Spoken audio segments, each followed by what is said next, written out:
ਦੋਸਤੋ ਸਵਾਗਤ ਹੈ ਤੁਹਾਡਾ ਅੱਜ ਦੇ ਪ੍ਰੋਗਰਾਮ ਦੇ ਵਿੱਚ। ਮੈਂ ਗੁਰਮੁਖ ਸਿੰਘ ਬਾਰੀਆ ਫਤਿਹ ਅਰਜ਼ ਕਰਦਾ। ਵਾਹਿਗੁਰੂ ਜੀ ਕਾ ਖਾਲਸਾ, ਵਾਹਿਗੁਰੂ ਜੀ ਕੀ ਫਤਿਹ। ਅੱਜ ਅਸੀਂ ਅਹਿਮ ਵਿਸ਼ੇ 'ਤੇ ਗੱਲ ਕਰਾਂਗੇ। ਕੈਨੇਡਾ ਦੇ ਵਿੱਚ ਪੋਪ ਫਰਾਂਸਿਸ ਵੱਲੋਂ ਆਪਣੇ ਦੌਰੇ ਦੌਰਾਨ ਮੂਲ ਨਿਵਾਸੀ ਭਾਈਚਾਰੇ ਕੋਲੋਂ ਇੱਕ ਮੁਆਫੀ ਮੰਗੀ ਗਈ ਆ। ਮੂਲ ਨਿਵਾਸੀ ਭਾਈਚਾਰੇ ਦੇ ਬੱਚਿਆਂ 'ਤੇ ਹੋਏ ਅਤਿਆਚਾਰ ਤੇ ਉਹਨਾਂ ਦੀ ਨਸਲਕੁਸ਼ੀ ਲਈ। ਪਰ ਇਸ ਮੁਆਫੀ ਦੇ ਮਾਇਨੇ ਸਿੱਖ ਕੌਮ ਦੇ ਨਾਲ ਕਿਵੇਂ ਜੁੜਦੇ ਨੇ, ਇਹਦੇ ਉੱਪਰ ਆਪਾਂ 2 ਮਿੰਟ ਵਿਚਾਰ ਕਰਾਂਗੇ ਕਿ ਆਖਰਕਾਰ ਮਹਾਰਾਜਾ ਦਲੀਪ ਸਿੰਘ ਦੀ ਰੂਹ ਵੀ ਇਸ ਪਲ ਨੂੰ ਤਰਸਦੀ ਹੋਊਗੀ ਕਿ ਕਦੋਂ ਮੇਰੀ ਕੌਮ ਇਸ ਹੱਕ ਲਈ ਗੱਲ ਕਰੂਗੀ ਕਿ ਬ੍ਰਿਟਿਸ਼ ਸਾਮਰਾਜ ਦੀ ਇੱਕ ਨੀਤੀ ਸੀ ਕਿਸੇ ਸਮੇਂ ਸਾਂਝਾ ਪੰਜਾਬ, ਮਹਾਰਾਜਾ ਰਣਜੀਤ ਸਿੰਘ ਦਾ ਕਿੰਗਡਮ ਜੀ ਜੋ ਸੀਗਾ ਉਹ ਵੀ ਬ੍ਰਿਟਿਸ਼ ਸਾਮਰਾਜ ਦੇ ਥੱਲੇ ਸੀ ਤੇ ਕੈਨੇਡਾ ਵੀ ਬ੍ਰਿਟਿਸ਼ ਸਾਮਰਾਜ ਦੇ ਥੱਲੇ ਸੀ। ਸੋ ਬ੍ਰਿਟਿਸ਼ ਸਾਮਰਾਜ ਦੀ ਇੱਕ ਨੀਤੀ ਸੀ ਕਿ ਜਿੱਥੇ ਵੀ ਰਾਜ ਕਰਨਾ ਹੈ ਉੱਥੋਂ ਦੀ ਜਿਹੜੀ ਅਗਲੀ ਪੀੜ੍ਹੀ ਹੈ ਉਹਦੀ ਇਸ ਤਰ੍ਹਾਂ ਧਰਮ ਤਬਦੀਲੀ ਕਰਨੀ ਹੈਗੀ ਆ, ਉਹਨੂੰ ਆਪਣੀਆਂ ਜੜ੍ਹਾਂ ਨਾਲੋਂ ਇਸ ਤਰ੍ਹਾਂ ਤੋੜ ਦੇਣਾ ਕਿ ਉਹ ਪੀੜ੍ਹੀਆਂ ਆਪਣੇ ਰਾਜ ਭਾਗ ਨੂੰ ਭੁੱਲ ਜਾਣ। ਇਸੇ ਤਰ੍ਹਾਂ ਹੀ ਕੈਨੇਡਾ ਵਿੱਚ ਹੋਇਆ ਮੂਲ ਨਿਵਾਸੀ ਭਾਈਚਾਰੇ ਦੇ ਨਾਲ। ਸੇਮ ਇਸੇ ਤਰ੍ਹਾਂ ਹੀ ਸਾਂਝੇ ਪੰਜਾਬ ਵਿੱਚ ਮਹਾਰਾਜਾ ਕਿੰਗਡਮ ਦੇ ਜਿਹੜਾ ਖਤਮ ਹੋਣ ਤੋਂ ਬਾਅਦ ਅੰਗਰੇਜ਼ਾਂ ਨੇ ਮਹਾਰਾਜਾ ਦਲੀਪ ਸਿੰਘ ਦੇ ਨਾਲ ਕੀਤਾ। ਸੋ ਕੰਪੈਰੇਟਿਵ ਮੈਂ ਇੱਕ ਐਨਾਲਿਸਿਸ ਲੈ ਕੇ ਤੁਹਾਡੇ ਨਾਲ ਜਿਹੜਾ ਹਾਜ਼ਰ ਹੋਇਆ ਆ ਕਿ ਆਖਰਕਾਰ ਇਹਦੇ ਕੀ ਮਾਇਨੇ ਹੈਗੇ ਆ। ਜਿਹੜੀ ਮੁਆਫੀ ਪੋਪ ਫਰਾਂਸਿਸ ਵੱਲੋਂ ਮੂਲ ਨਿਵਾਸੀ ਭਾਈਚਾਰੇ ਕੋਲੋਂ ਮੰਗੀ ਗਈ ਆ, ਹੁਣ ਕੈਨੇਡਾ ਦੇ ਦੌਰੇ 'ਤੇ ਨੇ 6 ਦਿਨਾਂ ਦੇ ਉੱਤਰ। ਫਿਰ ਪਹਿਲਾਂ ਤਾਂ ਮੈਂ ਇਸ ਮਸਲੇ ਬਾਰੇ ਤੁਹਾਡੇ ਨਾਲ ਗੱਲ ਕਰੂੰਗਾ ਕਿ ਕੈਨੇਡਾ ਦੇ ਵਿੱਚ 1831 ਤੋਂ ਲੈ ਕੇ ਲਗਭਗ 1982 ਤੱਕ ਰੈਜ਼ੀਡੈਂਸ ਸਕੂਲ ਚੱਲੇ ਨੇ। ਲਾਸਟ ਸਕੂਲ ਬੰਦ ਹੋਇਆ ਕੈਥੋਲਿਕ ਰੈਜ਼ੀਡੈਂਸ ਸਕੂਲ 1996 ਦੇ ਵਿੱਚ। ਤੇ ਮੈਂ ਇਹਨਾਂ ਸਕੂਲਾਂ ਦੀ ਗੱਲ ਕਰਾਂ, ਇਹ ਸਕੂਲ ਸਪਾਂਸਰਡ ਸੀਗੇ ਉਸ ਸਮੇਂ ਕੈਨੇਡਾ ਦਾ ਬ੍ਰਿਟਿਸ਼ ਸਾਮਰਾਜ ਦੀ ਫੈਡਰਲ ਗਵਰਨਮੈਂਟ ਵੱਲੋਂ ਸਪਾਂਸਰ ਕੀਤੇ ਹੋਏ ਸਕੂਲ ਸੀਗੇ, ਜਿਨ੍ਹਾਂ ਦਾ ਮੁੱਖ ਮਕਸਦ ਇੱਥੋਂ ਦੇ ਮੂਲ ਨਿਵਾਸੀ ਲੋਕਾਂ ਦੀ ਜਿਹੜੀ ਅਗਲੀ ਪੀੜ੍ਹੀ ਸੀ, ਜਿਹੜੀਆਂ ਉਹਨਾਂ ਦੀਆਂ ਰਹੁ ਰੀਤਾਂ ਸੀਗੀਆਂ, ਉਹਨਾਂ ਦੇ ਰਿਵਾਜ ਸੀਗੇ, ਉਹਨਾਂ ਦੇ ਧਾਰਮਿਕ ਕਲਚਰ ਸੀਗਾ, ਉਹਨਾਂ ਨੂੰ ਉਹਨਾਂ ਦੀ ਜਿਹੜੀ ਮਿੱਟੀ ਦੀਆਂ ਜੜ੍ਹਾਂ ਸੀ ਉਹਨਾਂ ਨੂੰ ਤੋੜ ਕੇ ਜਿਹੜਾ ਬ੍ਰਿਟਿਸ਼ ਸਾਮਰਾਜ ਦਾ ਕਲਚਰ ਸੀਗਾ ਉਹਦੇ ਵਿੱਚ ਵਿਲੇ ਕਰਨਾ, ਉਹਦੇ ਵਿੱਚ ਮਰਜ ਕਰਨਾ। ਸੋ ਕਿਤੇ ਨਾ ਕਿਤੇ ਬ੍ਰਿਟਿਸ਼ ਸਾਮਰਾਜ ਦੀ ਜਿਹੜੀ ਬਸਤੀਵਾਦ ਤੇ ਕਲੋਨਾਈਜ਼ਮ ਦੀ ਜਿਹੜੀ ਨੀਤੀ ਸੀਗੀ, ਇਹਦੇ ਨਾਲ ਜਿਨ੍ਹਾਂ ਲੋਕਾਂ ਦੇ ਉੱਪਰ ਰਾਜ ਕਰਨਾ ਹੁੰਦਾ ਸੀਗਾ ਉਹਨਾਂ ਦਾ ਧਰਮ ਤੇ ਸੱਭਿਆਚਾਰ ਖਤਮ ਕਰਕੇ ਆਪਣਾ ਧਰਮ ਤੇ ਸੱਭਿਆਚਾਰ ਦਾ ਪ੍ਰਚਾਰ ਕਰਨਾ, ਤਾਂ ਜੋ ਉਹਨਾਂ ਦੇ ਮਨਾਂ ਦੇ ਵਿੱਚੋਂ ਆਪਣੇ ਰਾਜ ਭਾਗ ਦੀ ਜਾਂ ਆਪਣੀ ਭੂਮੀ ਦਾ ਜਿਹੜਾ ਪਿਆਰ ਜਾਂ ਹੱਕ ਹੈ ਉਹਦੀ ਭਾਵਨਾ ਖਤਮ ਹੋਵੇ। ਸੋ ਇਸੇ ਤਹਿਤ ਹੀ ਇਹ ਰੈਜ਼ੀਡੈਂਸ ਸਕੂਲ ਜਿਹੜੇ ਹੈਗੇ ਸੀਗੇ ਕੈਥੋਲਿਕ ਚਰਚਾਂ ਵੱਲੋਂ ਜਿਹੜੇ ਪ੍ਰਬੰਧਨ ਕੀਤਾ ਗਿਆ ਸੀਗਾ ਜਿਨ੍ਹਾਂ ਦਾ, ਔਰ ਸਪਾਂਸਰ ਸੀਗੇ ਉਸ ਵਕਤ ਦੀ ਫੈਡਰਲ ਗਵਰਨਮੈਂਟ ਵੱਲੋਂ। ਇਹਨਾਂ ਨੂੰ ਚਲਾਇਆ ਗਿਆ। ਇੱਕ ਬੜੀ ਵੱਡੀ ਬੇਇਨਸਾਫੀ ਸੀ ਕਿ ਜਿਹੜੇ ਇੱਥੋਂ ਦੇ ਲੈਂਡ ਦੇ ਮਾਲਕ ਸੀਗੇ ਉਸ ਭਾਈਚਾਰੇ ਦੇ ਮੂਲ ਨਿਵਾਸੀ ਭਾਈਚਾਰੇ ਦੇ ਬੱਚਿਆਂ ਨੂੰ ਜ਼ਬਰਦਸਤੀ ਘਰੋਂ ਲਿਜਾ ਕੇ ਉਹਨਾਂ ਸਕੂਲਾਂ ਦੇ ਵਿੱਚ ਉਹਨਾਂ ਦਾ ਜਿਹੜਾ ਮਾਨਸਿਕ ਤੌਰ 'ਤੇ ਨਸਲਕੁਸ਼ੀ ਕਰਨ ਦੇ ਲਈ ਲਿਜਾਇਆ ਗਿਆ। ਲਗਭਗ 1,50,000 ਦੇ ਕਰੀਬ ਬੱਚੇ ਜਿਹੜੇ ਸੀਗੇ ਇਸ ਨੀਤੀ ਤਹਿਤ ਉੱਥੇ ਜੁਆਇਨ ਕਰਾਏ ਗਏ। ਔਰ ਗੱਲ ਇੱਥੇ ਹੀ ਖਤਮ ਨਹੀਂ ਹੋਈ। ਇਸ ਮਾਮਲੇ ਦੇ ਵਿੱਚ ਸਨਸਨੀਖੇਜ਼ ਮਾਮਲਾ ਉਦੋਂ ਸਾਹਮਣੇ ਆਇਆ ਸੀ ਜਦੋਂ ਕੁਝ ਸਾਲ ਪਹਿਲਾਂ ਕੈਨੇਡਾ ਦੇ ਵਿੱਚ ਇਹ ਜਿਹੜੇ ਰੈਜ਼ੀਡੈਂਸ ਸਕੂਲ ਹੁਣ ਬੰਦ ਹੋ ਚੁੱਕੇ ਆ, ਇਹਨਾਂ ਦੀਆਂ ਇਮਾਰਤਾਂ ਦੇ ਥੱਲਿਓਂ ਜਿਹੜੇ ਮੂਲ ਨਿਵਾਸੀ ਭਾਈਚਾਰੇ ਦੇ ਬੱਚਿਆਂ ਦੇ ਕੰਕਾਲ ਪਾਏ ਗਏ ਸੀਗੇ। ਇੱਕ ਆਦਨ ਮੁਤਾਬਕ ਐਸਟੀਮੇਟ 6,000 ਦੇ ਕਰੀਬ ਬੱਚੇ ਸੀਗੇ ਜਿਨ੍ਹਾਂ ਬਾਰੇ ਇਹ ਦੱਸਿਆ ਜਾ ਰਿਹਾ ਸੀਗਾ ਕਿ ਉਦੋਂ ਉਹ ਮਾਰੇ ਗਏ। ਉਹਨਾਂ ਦੇ ਮਾਰੇ ਜਾਣ ਦੇ ਕੀ ਕਾਰਨ ਸਨ ਕਿ ਇੰਨੀ ਵੱਡੀ ਪੱਧਰ 'ਤੇ ਉਹ ਬੱਚੇ ਸਕੂਲਾਂ ਵਿੱਚ ਕਿਉਂ ਮਾਰੇ ਗਏ, ਇਹ ਜਾਂਚ ਹਾਲੇ ਵੀ ਚੱਲ ਰਹੀ ਹੈ ਕੈਨੇਡਾ ਦੇ ਵਿੱਚ। ਲੇਕਿਨ ਮੈਂ ਤੁਹਾਡੇ ਨਾਲ ਇੱਕ ਗੱਲ ਸਾਂਝੀ ਕਰਨਾ ਚਾਹੂੰਗਾ ਕਿ ਇਹਦੇ ਉੱਪਰ ਮੁਆਫੀ ਕੈਨੇਡਾ ਸਰਕਾਰ ਪਹਿਲਾਂ ਆਪਣੇ ਤੌਰ ਤੇ ਸਟੀਫਨ ਹਾਰਪਰ ਜਿਹੜੇ ਪ੍ਰਾਈਮ ਮਿਨਿਸਟਰ ਸੀਗੇ ਉਹਦੇ ਟਾਈਮ ਮੰਗੀ ਜਾ ਚੁੱਕੀ ਆ, ਅਤੇ ਹੁਣ ਜਦੋਂ ਇਹ ਮਾਮਲਾ ਪੂਰਾ ਲਾਈਮਲਾਈਟ ਹੋਇਆ ਆ ਤੇ ਪੋਪ ਫਰਾਂਸਿਸ ਵੱਲੋਂ ਪਹਿਲਾਂ ਵੈਟੀਕਨ 'ਚ ਮਾਫੀ ਮੰਗੀ ਗਈ ਸੀ ਰਸਮੀ ਤੌਰ ਤੇ। ਹੁਣ ਉਹ ਕੈਨੇਡਾ ਦੇ ਦੌਰੇ ਤੇ ਆਏ ਨੇ। ਅਲਬਰਟਾ ਦੇ ਵਿੱਚ ਮੂਲ ਨਿਵਾਸੀ ਭਾਈਚਾਰੇ ਦੇ ਲੋਕਾਂ ਦੇ ਰੂਬਰੂ ਹੁੰਦਿਆਂ ਉਹਨਾਂ ਨੇ ਸਪਸ਼ਟ ਤੌਰ ਤੇ ਇਹ ਮਾਫੀ ਮੰਗੀ ਆ ਕਿ ਉਸ ਸਮੇਂ ਦੇ ਉੱਪਰ ਕੈਥੋਲਿਕ ਜਿਹੜੇ ਚਰਚ ਦੇ ਰਾਈਡੈਂਸ ਸਕੂਲ ਸੀਗੇ, ਜਿਹੜੇ ਗਵਰਨਮੈਂਟ ਵੱਲੋਂ ਸਪਾਂਸਰਡ ਸੀਗੇ, ਉਹਨਾਂ ਵੱਲੋਂ ਇਹ ਮਾਫੀ ਮੰਗੀ ਗਈ ਆ ਕਿ ਇਹ ਇੱਕ ਬੜਾ ਘਿਨਾਉਣਾ ਕੰਮ ਸੀਗਾ ਕਿ ਕਿਸੇ ਭਾਈਚਾਰੇ ਦੇ ਬੱਚਿਆਂ ਦੇ ਉੱਪਰ ਇੰਨਾ ਜ਼ੁਲਮ ਹੋਇਆ ਜਾਂ ਭਾਈਚਾਰੇ ਦੇ ਉੱਪਰ ਇੰਨਾ ਜ਼ੁਲਮ ਹੋਇਆ, ਤੇ ਉਹਦੇ ਲਈ ਉਹ ਮਾਫੀ ਮੰਗਦੇ ਨੇ। ਲੇਕਿਨ ਇੱਕ ਗੱਲ ਮੈਂ ਤੁਹਾਡੇ ਲਈ ਸਵਾਲ ਵੀ ਜ਼ਰੂਰ ਛੱਡ ਕੇ ਜਾਊਂਗਾ ਕਿ ਠੀਕ ਇਸੇ ਤਰ੍ਹਾਂ ਹੀ, ਇਸੇ ਨੀਤੀ ਤਹਿਤ ਹੀ ਬ੍ਰਿਟਿਸ਼ ਸਾਮਰਾਜ ਵੱਲੋਂ ਪੰਜਾਬ ਦੇ ਵਿੱਚ ਕਿੰਗਡਮ ਆਫ ਪੰਜਾਬ ਜਿਹੜਾ ਸੀਗਾ, ਉਹਦਾ ਆਖਰੀ ਵਾਰਸ ਮਹਾਰਾਜਾ ਦਲੀਪ ਸਿੰਘ ਨੂੰ 9 ਸਾਲ ਦੀ ਉਮਰ ਦੇ ਵਿੱਚ ਕਿੰਨਾ ਗੱਲਾਂ ਤੋਂ ਵਾਂਝਾ ਕੀਤਾ ਗਿਆ। ਕੇਸ ਨੀਤੀ ਤਹਿਤ ਕੀਤਾ ਗਿਆ। ਇਸੇ ਨੀਤੀ ਤਹਿਤ ਹੀ ਵਾਂਝਾ ਕੀਤਾ ਗਿਆ ਕਿ ਮਹਾਰਾਜਾ ਰਣਜੀਤ ਸਿੰਘ ਇੱਕ ਕੇਵਲ ਉਹ ਵਾਰਸ ਸੀਗਾ, ਮਹਾਰਾਜਾ ਦਲੀਪ ਸਿੰਘ ਕੇਵਲ ਇੱਕ ਉਹ ਵਾਰਸ ਸੀਗਾ ਮਹਾਰਾਜਾ ਰਣਜੀਤ ਸਿੰਘ ਹੋਣਾ ਦਾ, ਜਿਹਨੇ ਅੱਗੇ ਪੰਜਾਬ ਦੀ ਬਾਗਡੋਰ ਸੰਭਾਲਣੀ ਸੀ, ਜਿਹਦੇ ਉੱਪਰ ਸਿੱਖ ਕੌਮ ਨੂੰ ਬੜੀਆਂ ਉਮੀਦਾਂ ਸਨ ਕਿ ਜਦੋਂ ਮਹਾਰਾਜਾ ਦਲੀਪ ਸਿੰਘ ਵੱਡਾ ਹੋਏਗਾ ਤੇ ਅੰਗਰੇਜ਼ਾਂ ਵੱਲੋਂ ਕੀਤੇ ਵਾਅਦੇ ਮੁਤਾਬਕ 16 ਸਾਲ ਤੋਂ ਬਾਅਦ ਸਾਡਾ ਰਾਜ ਭਾਗ ਸਾਨੂੰ ਮਿਲ ਸਕੇਗਾ। ਜਿਹੜੇ ਸਿੱਖ ਫੌਜ ਸੀਗੀ, ਬਹਾਦਰ ਸਿੱਖ ਫੌਜ ਸੀਗੀ, ਸ਼ਾਇਦ ਉਹਨਾਂ ਵੱਲੋਂ ਦੁਬਾਰਾ ਬਗਾਵਤ ਨਾ ਕਰਨ ਦਾ ਇੱਕ ਵੱਡਾ ਕਾਰਨ ਅੰਗਰੇਜ਼ਾਂ ਦਾ ਛਲ ਸੀਗਾ, ਜਿਹਦੇ ਵਿੱਚ ਉਹਨਾਂ ਵਾਅਦਾ ਕੀਤਾ ਸੀ ਕਿ ਜਦੋਂ ਮਹਾਰਾਜਾ ਦਲੀਪ ਸਿੰਘ 16 ਸਾਲ ਤੋਂ ਉੱਪਰ ਹੋਏਗਾ ਉਸ ਨੂੰ ਉਹਦਾ ਰਾਜ ਭਾਗ ਬਾਲਗ ਹੋਣ ਤੇ ਵਾਪਸ ਕਰ ਦਿੱਤਾ ਜਾਏਗਾ। ਲੇਕਿਨ ਇਸ ਤਰ੍ਹਾਂ ਨਹੀਂ ਹੋਇਆ।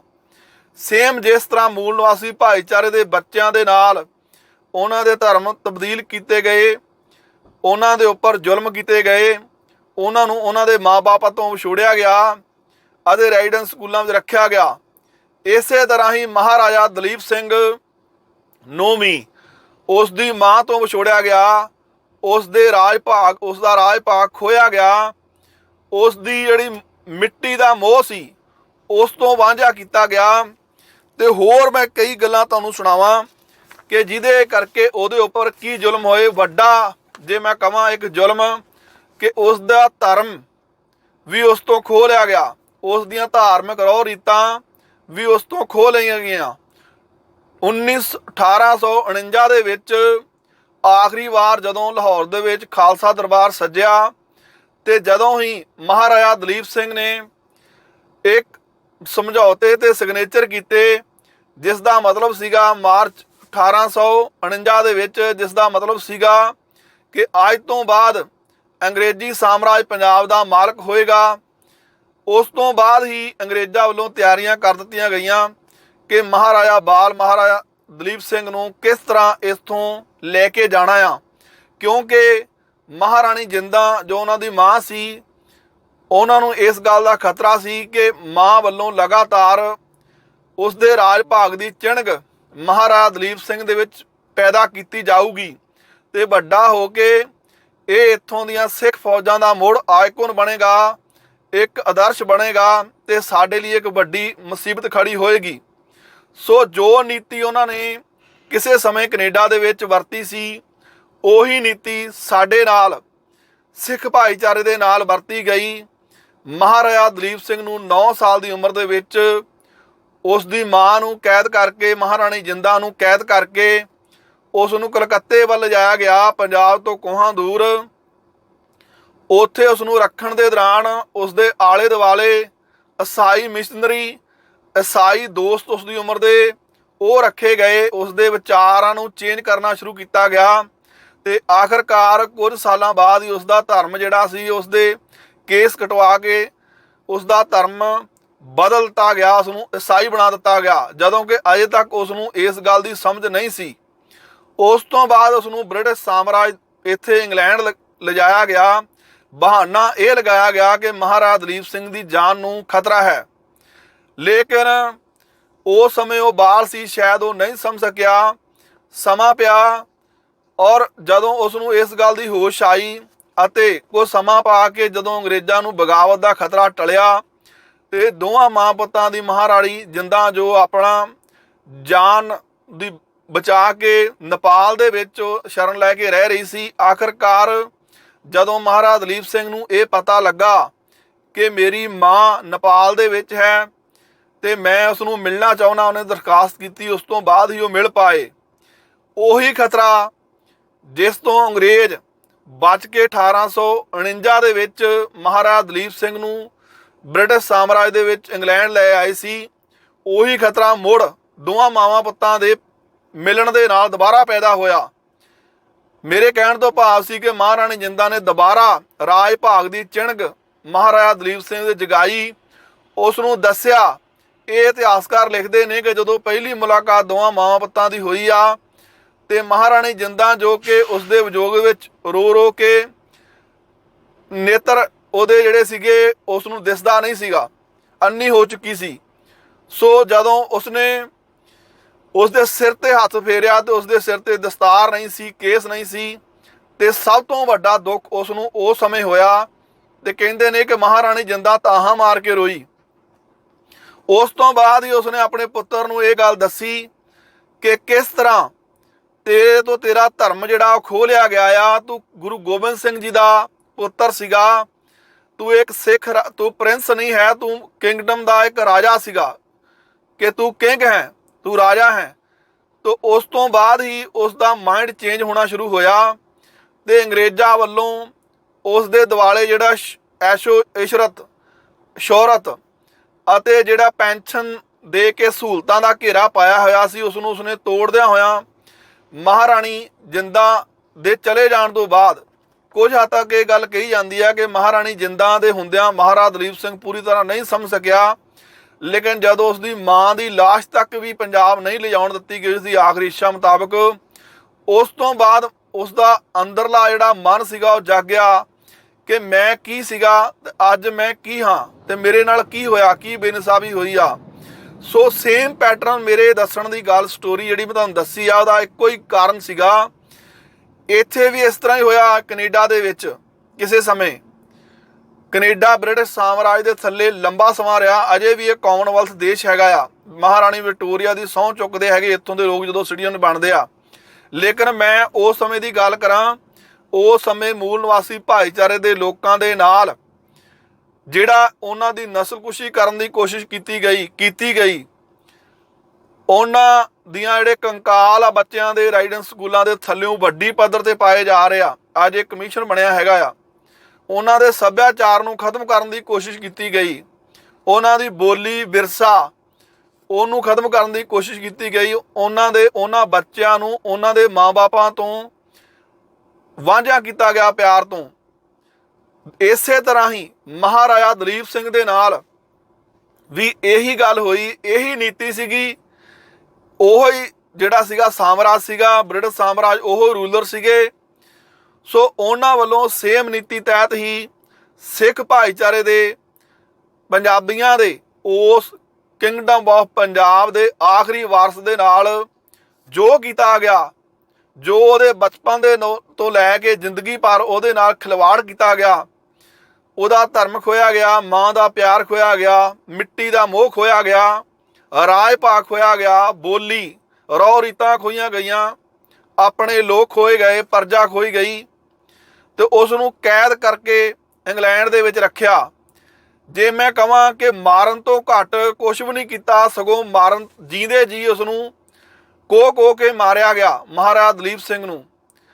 ਤੇ ਅੱਜ ਤੱਕ ਇਸ ਮਾਮਲੇ ਦੇ ਉੱਪਰ ਜੇ ਮੈਂ ਮਹਾਰਾਜਾ ਦਲੀਪ ਸਿੰਘ ਨਾਲ ਹੋਈਆਂ ਬੇਇਨਸਾਫੀਆਂ ਦੀ ਗੱਲ ਕਰਾਂ, ਸਿੱਖ ਕੌਮ ਦੇ ਨਾਲ ਹੋਈਆਂ ਬੇਇਨਸਾਫੀਆਂ ਦੀ ਗੱਲ ਕਰਾਂ, ਤੇ ਅੱਜ ਸਾਡੀ ਕੌਮ ਇਸ ਗੱਲ ਲਈ ਕਿੱਥੇ ਖੜੀ ਹੈਗੀ ਆ, ਕਿਉਂਕਿ ਸਿੱਖਾਂ ਨੇ ਵਰਲਡ ਵਾਰਾਂ ਦੇ ਵਿੱਚ ਜਿਹੜਾ ਬ੍ਰਿਟਿਸ਼ ਸਾਮਰਾਜ ਦਾ ਸਾਥ ਦਿੱਤਾ, ਕਈ ਵਿਦਰੋਹ ਦਬਾਏ, ਲੇਕਿਨ ਇੱਕ ਸਵਾਏ ਫੌਜ ਦੇ ਵਿੱਚ ਭਰਤੀ ਕਰਕੇ ਸਿੱਖਾਂ ਦਾ ਜਿਹੜੀ ਦਲੇਰੀ ਭਰਿਆ ਇੱਕ ਜਜ਼ਬਾ ਸੀਗਾ, ਉਹਨੂੰ ਵਰਤਣ ਤੋਂ ਸਵਾਏ ਸਿੱਖਾਂ ਦੇ ਨਾਲ ਅੰਗਰੇਜ਼ਾਂ ਨੇ ਸਿਵਾਏ ਧੋਖਿਆਂ ਤੋਂ ਵੱਧ ਕੁਝ ਨਹੀਂ ਕੀਤਾ।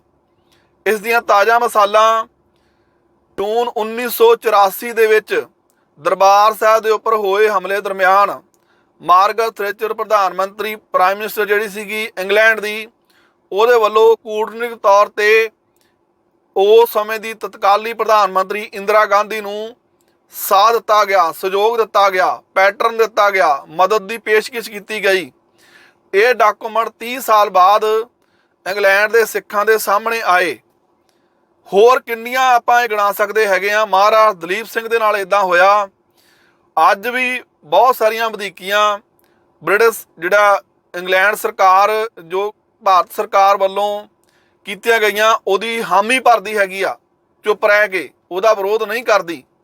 ਸੋ ਮੈਂ ਆਪਣੇ ਵਿਸ਼ੇ ਤੋਂ ਪਾਸੇ ਨਾ ਜਾਵਾਂ ਕਿ ਇੰਨੀਆਂ ਵਧੀਕੀਆਂ ਹੋਣ ਦੇ ਬਾਵਜੂਦ ਵੀ ਸਾਡੇ ਜਿਹੜਾ ਆਖਰੀ ਮਹਾਰਾਜਾ ਸੀਗਾ ਉਹਦੀ ਜੋ ਉਹਦੇ ਨਾਲ ਵਧੀਕੀਆਂ ਹੋਈਆਂ, ਜੋ ਜ਼ੁਲਮ ਹੋਇਆ, ਕਿਉਂਕਿ ਜਦੋਂ ਉਸਨੇ ਆਪਣਾ ਰਾਜ ਭਾਗ ਮੰਗਿਆ ਵਾਪਸ, ਜਦੋਂ ਤੇ ਉਸ ਦੀਆਂ ਸਾਰੀਆਂ ਪੈਨਸ਼ਨਾਂ ਬੰਦ ਕਰ ਦਿੱਤੀਆਂ ਗਈਆਂ, ਉਸ ਦਾ ਰਾਜ ਮਹਿਲ ਜਿਹੜਾ ਸੀ ਖੋਹ ਲਿਆ ਗਿਆ, ਨੌਕਰ ਚਾਕਰ ਖੋਹ ਲਏ ਗਏ, ਤੇ ਉਸ ਨੂੰ ਉਸਦੀ ਮਾਂ ਦੀ ਲਾਸ਼ ਵੀ ਪੰਜਾਬ ਨਹੀਂ ਲਿਜਾਉਣ ਦਿੱਤੀ ਗਈ। ਤੇ ਰਸਤੇ ਦੇ ਵਿੱਚ ਹੀ ਇਸ ਗੱਲ ਦਾ ਪਤਾ ਲੱਗਾ ਸੀ ਜਦੋਂ ਬਗਾਵਤ ਹੋਣੀ ਸੀ ਤਾਂ ਉਸ ਨੂੰ ਫਰਾਂਸ ਦੇ ਵਿੱਚ ਜਾ ਕੇ ਸ਼ਰਨ ਲੈਣੀ ਪਈ। ਕੁਝ ਕਾਰਨਾਂ ਕਰਕੇ ਉਹ ਜਿਹੜੀ ਬਗਾਵਤ ਕਾਮਯਾਬ ਨਾ ਹੋ ਸਕੀ, ਲੇਕਿਨ ਆਖਰੀ ਸਮੇਂ ਤੱਕ ਮਹਾਰਾਜਾ ਦਲੀਪ ਸਿੰਘ ਆਪਣੇ ਰਾਜ ਭਾਗ ਨੂੰ ਹਾਸਲ ਕਰਨ ਦੀ ਕੋਸ਼ਿਸ਼ ਕਰਦਾ ਰਿਹਾ ਤੇ ਬ੍ਰਿਟਿਸ਼ ਸਾਮਰਾਜ ਵੱਲੋਂ ਆਖਰੀ ਸਮੇਂ ਦੇ ਵਿੱਚ ਉਸ ਦੇ ਨਾਲ ਜਾਨਵਰਾਂ ਤੋਂ ਵੀ ਵੱਧ ਮਾੜਾ ਸਲੂਕ ਕੀਤਾ ਗਿਆ। ਉਸ ਦੀਆਂ ਸਾਰੀਆਂ ਸਹੂਲਤਾਂ ਬੰਦ ਕਰ ਦਿੱਤੀਆਂ ਗਈਆਂ, ਪਰਿਵਾਰ ਤੋਂ ਵਿਛੋੜ ਦਿੱਤਾ ਗਿਆ ਅਤੇ ਆਉਣ ਵਾਲੇ ਸਮੇਂ ਦੇ ਵਿੱਚ ਵੀ ਉਸ ਨੂੰ ਇਸ ਤਰ੍ਹਾਂ ਪਰਿਵਾਰਕ ਤੌਰ ਤੇ ਰੱਖਿਆ ਗਿਆ ਕਿ ਉਸ ਦੀਆਂ ਅਗਲੀਆਂ ਪੀੜ੍ਹੀਆਂ ਨੂੰ ਅੱਗੇ ਚੱਲਣ ਨਹੀਂ ਦਿੱਤਾ ਗਿਆ। ਇੱਕ ਬੜੀ ਵੱਡੀ ਖਾਸ ਨੀਤੀ ਸੀ ਬ੍ਰਿਟਿਸ਼ ਸਾਮਰਾਜ ਦੀ। ਸੋ ਮੈਂ ਇਹ ਗੱਲ ਕਹਿਣੀ ਚਾਹੂੰਗਾ ਤੁਹਾਡੇ ਸਾਰਿਆਂ ਦੇ ਨਾਲ ਕਿ ਆਖਰਕਾਰ ਇਸ ਮਾਮਲੇ ਦੇ ਉੱਪਰ ਅਸੀਂ ਕਦੋਂ ਉਮੀਦ ਰੱਖ ਸਕਦੇ ਹਾਂ, ਜਾਂ ਮਹਾਰਾਜਾ ਦਲੀਪ ਸਿੰਘ ਦੀ ਰੂਹ ਕਦੋਂ ਇਹ ਆਸ ਰੱਖੂਗੀ ਕਿ ਇਸ ਵੱਡੀ ਜਿਹੜੀ ਨਿਵੇਕਲੀ, ਅਨੋਖੀ ਤੇ ਘਿਨਾਉਣੀ ਜਿਹੜੀ ਇੱਕ ਆਪਣੇ ਆਪ ਦੇ ਵਿੱਚ ਕਾਰਨਾਮਾ ਸੀਗਾ ਬ੍ਰਿਟਿਸ਼ ਸਾਮਰਾਜ ਦਾ, ਵਿਸ਼ਵ ਭਰ ਦੇ ਵਿੱਚ ਕੁਝ ਕਾਰਨਾਮਿਆਂ ਦੇ ਵਿੱਚੋਂ ਇਹ ਵੀ ਕਾਰਨਾਮਾ ਸੀਗਾ, ਜਿਹਦੇ ਤਹਿਤ ਇਸ ਲਈ ਮਾਫੀ ਕਦੋਂ ਬ੍ਰਿਟਿਸ਼ ਸਾਮਰਾਜ ਸਿੱਖ ਭਾਈਚਾਰੇ ਤੋਂ ਮੰਗੇਗਾ। ਸਾਨੂੰ ਸਾਰਿਆਂ ਨੂੰ ਇਹ ਗੱਲ ਸੋਚਣ ਦੀ ਲੋੜ ਹੈ ਕਿ ਆਖਰਕਾਰ ਮਹਾਰਾਜਾ ਦਲੀਪ ਸਿੰਘ ਸਾਡੇ ਜਿਹੜਾ ਆਖਰੀ ਵਾਰਸ ਸੀਗਾ, ਉਹਦੇ ਨਾਲ ਹੋਈਆਂ ਬੇਇਨਸਾਫੀਆਂ ਤੇ ਆਪਣੇ ਨਾਲ ਹੋਈਆਂ ਬੇਇਨਸਾਫੀਆਂ ਦੀ ਮੁਆਫੀ ਕਦੋਂ ਮੰਗੀ ਜਾਊਗੀ। ਕਿਉਂਕਿ ਅੱਜ ਪੋਪ ਫਰਾਂਸਿਸ ਨੇ ਬਕਾਇਦਾ ਕੈਨੇਡਾ ਦੇ ਵਿੱਚ ਸਿੱਧੇ ਤੌਰ ਤੇ ਮਾਫੀ ਮੰਗੀ ਹੈਗੀ ਆ ਮੂਲ ਨਿਵਾਸੀ ਭਾਈਚਾਰੇ ਤੋਂ, ਤੇ ਇਹਦੇ ਨਾਲ ਹੀ ਇਸ ਤੋਂ ਪਹਿਲਾਂ ਕੈਨੇਡਾ ਸਰਕਾਰ ਕਾਮਾਗਾਟਾ ਮਾਰੂ ਤੇ ਜਿਹੜੀ ਘਟਨਾ ਹੋਈ ਸੀ ਉਹਦੇ ਉੱਪਰ ਵੱਖਰੇ ਤੌਰ ਤੇ ਮਾਫੀ ਮੰਗ ਚੁੱਕੀ ਆ। ਇਸ ਘਟਨਾ ਦੇ ਉੱਪਰ ਮੂਲ ਨਿਵਾਸੀ ਭਾਈਚਾਰੇ ਕੋਲੋਂ ਵੀ ਬ੍ਰਿਟਿਸ਼ ਜਿਹੜੀ ਕੈਨੇਡਾ ਸਰਕਾਰ ਉਹ ਮੁਆਫੀ ਮੰਗ ਚੁੱਕੀ ਆ। ਸੋ ਮੈਂ ਇਹ ਗੱਲ ਜ਼ਰੂਰ ਚਾਹੂੰਗਾ ਕਿ ਅਸੀਂ ਸਾਰੇ ਆਪਣੇ ਭਾਈਚਾਰੇ ਦੇ ਲੋਕ, ਜਿੰਨੇ ਵੀ ਇਨਸਾਫ ਪਸੰਦ ਲੋਕ ਹੈਗੇ ਆ, ਮਹਾਰਾਜਾ ਦਲੀਪ ਸਿੰਘ ਦੇ ਨਾਲ ਜੀਂਦੇ ਜੀ ਜਿਸ ਤਰ੍ਹਾਂ ਮਹਾਰਾਜਾ ਰਣਜੀਤ ਸਿੰਘ ਦੇ ਰਾਜ ਦੀ ਨੂੰ ਖਤਮ ਕੀਤਾ ਗਿਆ, ਮਹਾਰਾਜਾ ਰਣਜੀਤ ਸਿੰਘ ਦੇ ਪਰਿਵਾਰ ਦੀ ਨਸਲਕੁਸ਼ੀ ਕੀਤੀ ਗਈ, ਧਰਮ ਜਿਹੜਾ ਤਬਦੀਲ ਕੀਤਾ ਗਿਆ ਮਹਾਰਾਜਾ ਦਲੀਪ ਸਿੰਘ ਦਾ, ਸੇਮ ਪੈਟਰਨ ਸੀਗਾ, ਸੇਮ ਨੀਤੀ ਸੀਗੀ। ਇੱਕ ਹਿੱਸੇ ਦੇ ਵਿੱਚ ਅੱਜ ਮਾਫੀ ਮੰਗ ਲਈ ਗਈ ਆ, ਕਈ ਵਾਰੀ ਮਾਫੀ ਹੁਣ ਮੰਗ ਲਈ ਗਈ ਆ, ਤੇ ਸਾਡੇ ਹਿੱਸੇ ਦੀ ਮਾਫੀ ਕਿੱਥੇ ਗਈ? ਜਾਂ ਤਾਂ ਅਸੀਂ ਇਸ ਗੱਲ ਲਈ ਚੌਕਸ ਨਹੀਂ ਹੈਗੇ, ਅਸੀਂ ਕੋਈ ਸੰਘਰਸ਼ ਨਹੀਂ ਕੀਤਾ, ਸਾਡਾ ਮਾਮਲਾ ਕਿਉਂ ਨਹੀਂ ਲਾਈਮਲਾਈਟ ਹੋਇਆ, ਇਹ ਗੱਲਾਂ ਸੋਚਣ ਦੀ ਲੋੜ ਹੈ। ਸੋ ਆਓ ਇੱਕ ਉਮੀਦ ਦੇ ਨਾਲ ਅਸੀਂ ਇਕੱਠੇ ਹੋਈਏ ਇਸ ਪਲੇਟਫਾਰਮ ਦੇ ਉੱਪਰ। ਐਟਲੀਸਟ ਜਿੱਥੇ ਵੀ ਕਿਤੇ ਸਿੱਖ ਭਾਈਚਾਰਾ ਵਰਲਡ ਭਰ ਵਿੱਚ ਵੱਸਦਾ ਹੈਗਾ ਆ, ਚਾਹੇ ਉਹ ਪੰਜਾਬ 'ਚ ਆ ਜਾਂ ਪੰਜਾਬੋਂ ਬਾਹਰ, ਜਿਸ ਵੀ ਵਿਸ਼ਵ ਦੇ ਕੋਨੇ ਵਿੱਚ ਵੱਸ ਰਿਹਾ, ਇਸ ਭਾਵਨਾ ਨੂੰ ਪ੍ਰਚੰਡ ਕਰੀਏ ਕਿ ਬ੍ਰਿਟਿਸ਼ ਸਾਮਰਾਜ ਸਾਡੇ ਨਾਲ, ਸਾਡੇ ਮਹਾਰਾਜਾ ਦਲੀਪ ਸਿੰਘ ਦੇ ਨਾਲ ਜੋ ਉਸਨੇ ਬੇਇਨਸਾਫੀ ਕੀਤੀ ਸੀ, ਬਿਨਾਂ ਸ਼ਰਤ ਅਫੀਸ਼ੀਅਲ ਤੌਰ ਤੇ ਮਾਫੀ ਮੰਗੇ। ਸੋ ਇੰਨੀ ਗੱਲ ਜਿਹੜੀ ਸੀ ਮੈਂ ਤੁਹਾਡੇ ਨਾਲ ਸਾਂਝੀ ਕਰਨਾ ਚਾਹੁੰਦਾ ਸੀਗਾ। ਇਸ ਮਾਮਲੇ ਦੇ ਉੱਪਰ ਹੋਰ ਵੀ ਮੈਂ ਡਿਟੇਲ ਦੇ ਵਿੱਚ ਆਉਣ ਵਾਲੇ ਪ੍ਰੋਗਰਾਮ ਦੇ ਵਿੱਚ ਤੁਹਾਡੇ ਨਾਲ ਕੁਝ ਸੰਵੇਦਨਸ਼ੀਲ ਜਿਹੜੇ ਖੁਲਾਸੇ ਤੁਹਾਡੇ ਨਾਲ ਸਾਂਝੇ ਕਰੂੰਗਾ। ਫਿਲਹਾਲ ਇਜਾਜ਼ਤ ਚਾਹੁੰਦੇ ਹਾਂ।